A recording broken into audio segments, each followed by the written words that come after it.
Eu sei que eu devia ter colocado esse episódio no dia 23/2, ou seja, domingo, mas eu fiquei acompanhando a eleição na Alemanha e acabei perdendo o time. Então, sim, ele vai subir hoje, dia 24/2. E vamos ver também se ele gira melhor no 24/2. Então, bom dia, meus abençoados. Continuamos com um calor absurdo aqui no Rio de Janeiro, não tão forte como na semana passada, e a gente tem muita coisa para comentar essa semana. Primeiro que hoje, no dia 24 de fevereiro de 2025, é o aniversário de quem? É o aniversário da guerra que não era para ser guerra, a guerra da Ucrânia e Rússia. Hoje completam 3 anos desse conflito, e eu vou falar um negócio, hein? Não tem muita chance de ele acabar tão cedo, não. O que o pessoal achou na semana passada que poderia finalizar a guerra, não finalizou.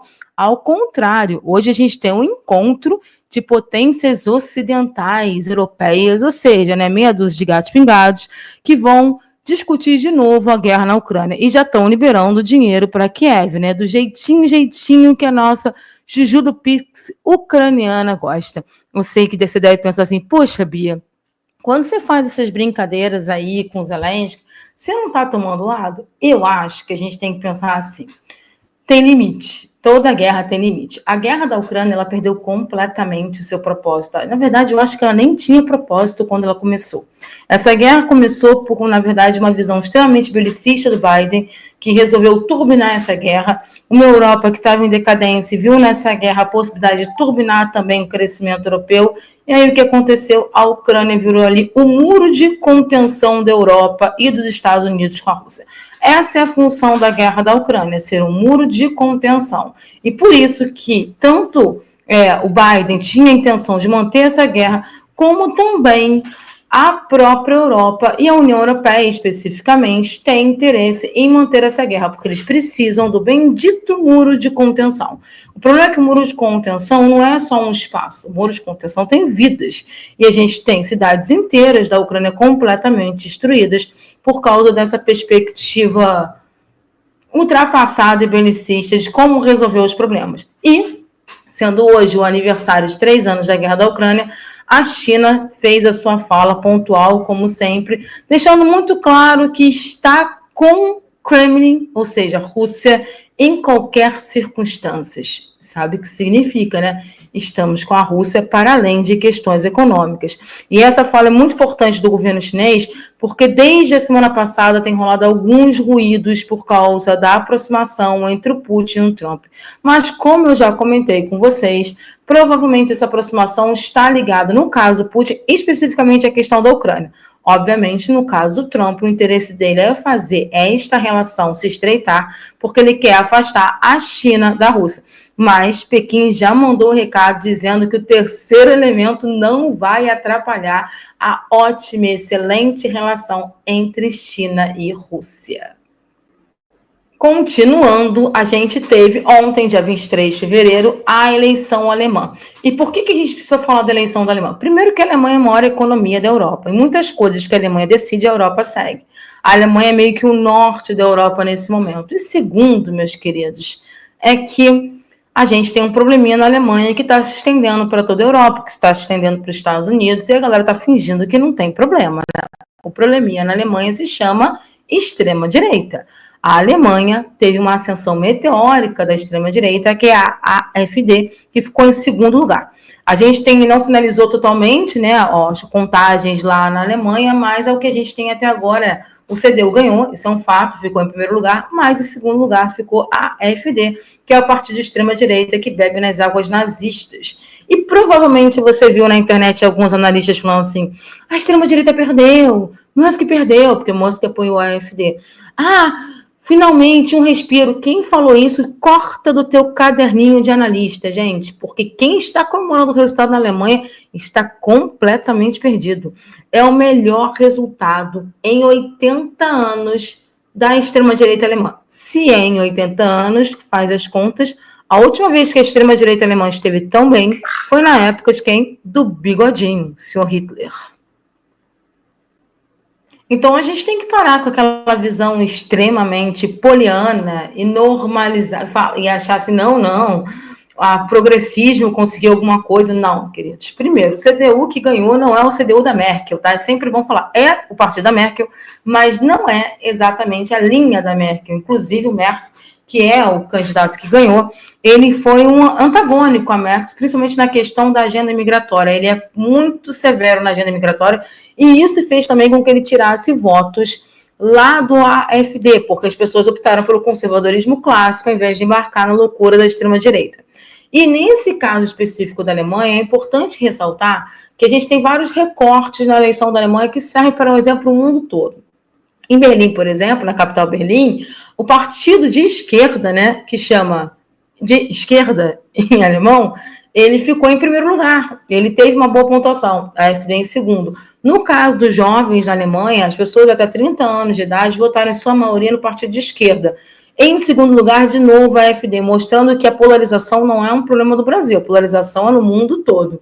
E existe um problema, que está todo mundo fingindo que não existe um problema, que é a antiga Alemanha Oriental, que votou em peso na extrema-direita. E votou em peso na extrema-direita porque a AfD fez uma campanha específica para essas regiões, dando a entender que ia ter uma boa relação com a Rússia, que não ia romper com a Rússia, e também deixando bem claro que a guerra da Ucrânia era errada, e restabelecimento do gasoduto, né, que a gente sabe, Nord Stream, que eles queriam restabelecimento desse gasoduto. Ou seja, foi um recorte de campanha muito específica para a Alemanha, para a antiga Alemanha Oriental, que deu certo, que mostra também um certo saudosismo, né, do período da União Soviética na região. Então, a gente tem que fazer esse recorte, porque assim, a pauta migratória foi importante nessa região? Foi, mas teve um diferencial que foi a questão russa. Lembrando que quando a gente fala de pauta migratória na Europa, a gente está falando de imigrantes muçulmanos. A nova bola da vez da extrema-direita europeia são os imigrantes muçulmanos. Diferente da extrema-direita americana, que tem ali a questão com os imigrantes, mas especificamente imigrantes latinos e também questões de gênero. Ou seja, a extrema-direita ela vai se apresentando em cada lugar de um jeito diferente, mas isso não significa que ela não seja integrada. E a maior comprovação que a extrema-direita é integrada internacionalmente foi a nossa Convenção das Bruxas, também conhecido como CPAC, que rolou nos Estados Unidos, que era para ser um congresso de conservadores, mas acabou sendo uma internacional nazifascista século XXI. Esse encontro que rolou lá nos Estados Unidos deixou todo mundo de cabelo em pé. Primeiro que mostrou que a extrema-direita está forte e unida, tá? Para vocês terem uma ideia, tinha extrema-direita francesa, tinha extrema-direita argentina, tinha extrema-direita de tudo quanto é canto. Foi nesse evento que por 3 vezes fizeram saudações nazistas. A mídia brasileira falou suposto sinal nazista. Então, quem fala suposto sinal nazista é suposto jornalismo, tá, gente? Porque era sem sinal nazista, e o que a gente tem visto ultimamente é essa galera de extrema-direita testando a sociedade civil para ver a tolerância ao nazismo, e a tolerância está enorme. Stephen Bannon foi o primeiro, e depois a gente teve outras figuras que fizeram essas saudações. E o Stephen Bannon ele faz pensando nisso. Para quem está ouvindo esse podcast e não sabe quem é Stephen Bannon nada mais é do que o homem que viabilizou essa nova extrema-direita, utilizando técnicas de marketing, manipulação psicológica e internet. Foi um homem forte lá do Trump em 2016 e que fez o Trump chegar no primeiro mandato da presidência. Ele não está no governo Trump, mas ele está na base da extrema-direita, tanto que ele estava falando nesse congresso. Nesse congresso, a gente teve situações como, né, o presidente Trump louvando o Bolsonaro, chamando para o Eduardo ficar em pé, tipo assim, né, coisa de colégio, assim, fica em pé, meu aluno, vem, levanta, meu abençoado. E ele levantou e falou, manda um beijo pro teu pai, seu pai é um homem muito importante, blá, blá, blá. Isso claramente era uma sinalização da extrema-direita. E aí eu preciso fazer um recorte com vocês. Por que um recorte? Porque existe uma diferença entre a política externa americana e o trabalho da extrema-direita. Nesse momento, na política externa americana, o Brasil não está no radar. O Brasil não é um foco principal. Ele é um foco, mas ele não é o foco principal da política externa americana. Não é alguém que queira comprar briga agora. Porém, na extrema-direita internacional, nós somos o foco, sim. Nós somos o principal objeto de ganância aqui na América Latina. Lembrando que somos a maior economia da América Latina. Então, não foi à toa que o Trump fez aquela fala positiva ao Bolsonaro, justamente depois do indiciamento, falaremos de indiciamento logo, do indiciamento do Bolsonaro, e também o Milei, que fez aquela fala patética dizendo que as eleições brasileiras foram fraudadas. Mas também, né, vou falar o que do Milei, que, tipo, levou a namorada e a câmera mostrou a irmã. Sim, aconteceu essa bizarrice. E uma moça gritou, eu te amo, Milei. Milei falou, perdão, a minha namorada e a câmera do Congresso mostrou quem? A irmã dele. Olha, vexatório. Eu brinco constantemente dizendo que esse congresso é uma convenção das bruxas. Mas brincadeiras à parte, ele foi uma grande demonstração de força, mostrando que está muito bem organizado e mostrando também que não existe mais uma vergonha em se apresentar como extrema-direita, que eles têm orgulho de falar que são extrema-direita. E aí, quando você vê a eleição do FD, quer dizer, ele conseguindo, né, 20% do eleitorado, mais de 140 cadeiras no parlamento alemão, e sendo a segunda maior força política da Alemanha, a gente percebe que os tempos estão estranhos, tá? E voltando a falar da Alemanha, eu esqueci de comentar um detalhe. O Merz, que foi, né, quem vai assumir o cargo de primeiro-ministro na Alemanha, que está pelo CDU, ele já fez uma fala, assim, bem chamativa, interessante para a gente observar se vai ser só bravata ou se é real. Ele fez uma fala deixando claro que a Europa precisa abandonar a dependência dos Estados Unidos. E isso é interessante porque o Trump tem tentado deixar a Europa na curva, né? Tipo, abandonar a Europa na curva, dizer que não vai mais financiar a OTAN, não vai mais dar dinheiro. E aí ele já deixou claro que não, está na hora da Europa abandonar, largar a dependência americana, né? Ter uma autonomia frente aos Estados Unidos. E aí isso vai de encontro, né, com a luta de hegemonias que a gente está vendo.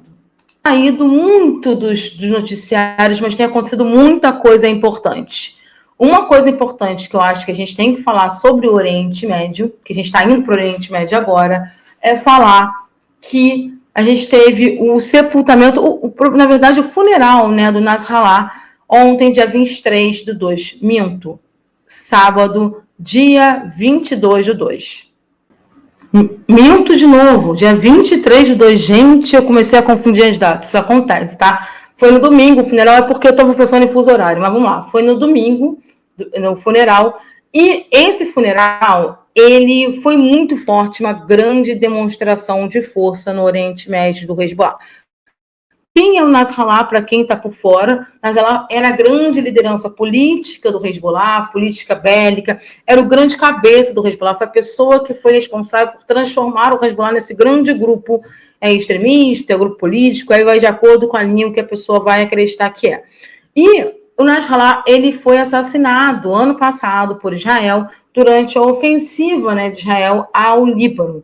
Mas só ontem aconteceu o funeral, e foi um mega funeral em Beirute, milhares de pessoas na rua, o que mostra que o Hezbollah não acabou, né? Isso é uma coisa que Israel tenta vender o tempo todo, né? Que o Hezbollah acabou, que o Hamas acabou, e eles não acabaram. Enfraqueceram? Sim, óbvio, passaram por guerras, mas não acabaram. Tanto que a gente tem uma disputa política hoje internamente no Líbano, no Hezbollah, entre outros grupos. Há um novo governo no Líbano, mas esse novo governo tem o Hezbollah no parlamento, e a gente, sim, na semana passada tiveram umas confusões bem bizarras lá no Líbano, porque o novo governo do Líbano proibiu que aviões iranianos pousassem no Líbano para impedir que, teoricamente, esses aviões possam trazer armas para o Hezbollah, e isso fez com que a população do Líbano fosse à rua contra o governo e teve confronto entre população civil e governo.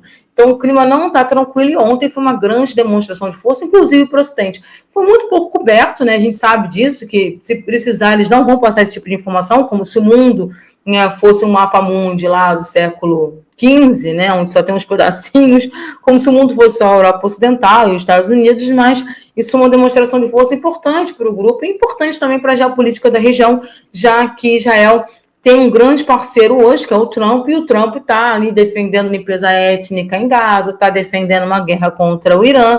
Então, isso é uma demonstração de força, assim, tem um povo ali muito forte em torno daquele grupo político. E, continuando falando da questão do Oriente Médio, a gente continua tendo processo de troca de reféns lá em Israel, mas Israel, hoje, até agora, eu estou gravando esse podcast de manhã, no dia 24. Até agora, Israel continua quebrando o acordo de cessar-fogo porque não devolveu 600 palestinos que estavam presos em Israel. É uma das bases do acordo de cessar-fogo, se não é a caridade de Israel devolver os prisioneiros, é que o Hamas devolve os reféns e Israel devolve prisioneiros palestinos. No sábado, o Hamas entregou 6 reféns e o certo deveria ter sido entregue 600 prisioneiros palestinos que estão em Israel, e até agora isso foi suspenso, ou seja, Israel está tensionando cada vez mais a corda. A justificativa de Israel é porque também na semana passada houve devolução de corpos de uma família, 2 crianças e uma mãe, E aí houve uma troca de corpos no caso da mãe. O que aconteceu com essa família? Lá em 2023, já no finalzinho de 2023, foi avisado que essa família tinha falecido em bombardeios israelenses a Gaza. Tanto que o marido, né, dessa família, o pai dessa família, ele já voltou para Israel num dos primeiros acordos de troca de prisioneiros. Ele já tinha conhecimento, ele já tinha sido avisado que a família tinha morrido num bombardeio. E aí, o Israel tentou emplacar uma outra narrativa dizendo que o Hamas assassinou essa família, o que batia contra a informação anterior. E para piorar, como os restos mortais da mãe dessa família foram trocados, o Netanyahu deu a entender que estava rolando desrespeito. Só que no dia seguinte que foi averiguada a troca, os restos mortais corretos foram enviados. E a explicação do Hamas é uma explicação terrível, mas é real, que como ele faleceu no bombardeio, os restos mortais se confundiram com de outras pessoas. Mas essa história virou o gancho motriz, né? O motor ali para que Israel tentasse acabar com o cessar-fogo, mas o estranho é que ele recebeu os seus reféns, mas não entregou os seus prisioneiros. E vai rolar agora, dia 4 de março, uma cúpula da Liga Árabe, onde o assunto principal é de novo Gaza, sendo que até o novo, né, governante da Síria foi convidado para esse evento. Inclusive, a galera, né, tá tranquilaça com esse novo governante da Síria. Assim, ninguém tá questionando. No caso da Arábia Saudita, eu até entendo que elas são da mesma linha, né, islâmica, inclusive. Eles fazem parte do mesmo grupo e tudo, né? Então, existe uma similaridade. Mas o resto tá tudo tranquilo, ninguém tá fazendo grandes questionamentos, não. Inclusive, foi o Sisi, né, que é o presidente do Egito, que fez o convite direto ao representante da Síria. Tivemos esse ano, o G20 será na África do Sul. Então, nós vamos para a África do Sul, por quê? Porque já começaram as discussões, as reuniões dos ministros das Relações Exteriores do G20. Isso é muito comum. A gente vê a cúpula e acha que tudo é resolvido na cúpula. Não, é o ano todo de reunião. E a gente teve a primeira reunião agora do G20. Estiveram os principais, né, países do G20, Lavrov com a Rússia, Wang Yi com a China, o nosso ministro das Relações Exteriores também estava lá. Houve várias situações muito interessantes, mas quem não estava? Os Estados Unidos. O Marco Rubio já disse que não vai para o G20, ele já deixou bem claro que não é importante para ele o G20 e não foi nessa primeira reunião. Existe sim um problema entre a África do Sul e os Estados Unidos, no caso o Trump. O Trump, ele tem pressionado a África do Sul por causa das políticas sociais, políticas, né, antirracismo, as políticas indenizatórias da África do Sul, porque de acordo com o Trump, a África do Sul faz uma política anti-branco, isso é inadmissível de ouvir, mas é o argumento dele.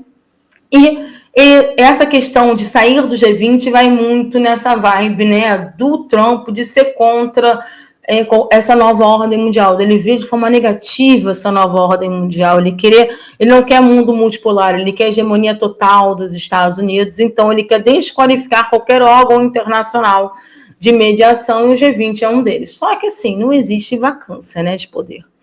Então, quem é que vai substituir os Estados Unidos em toda essa estrutura de poder? China, né? Por motivos óbvios.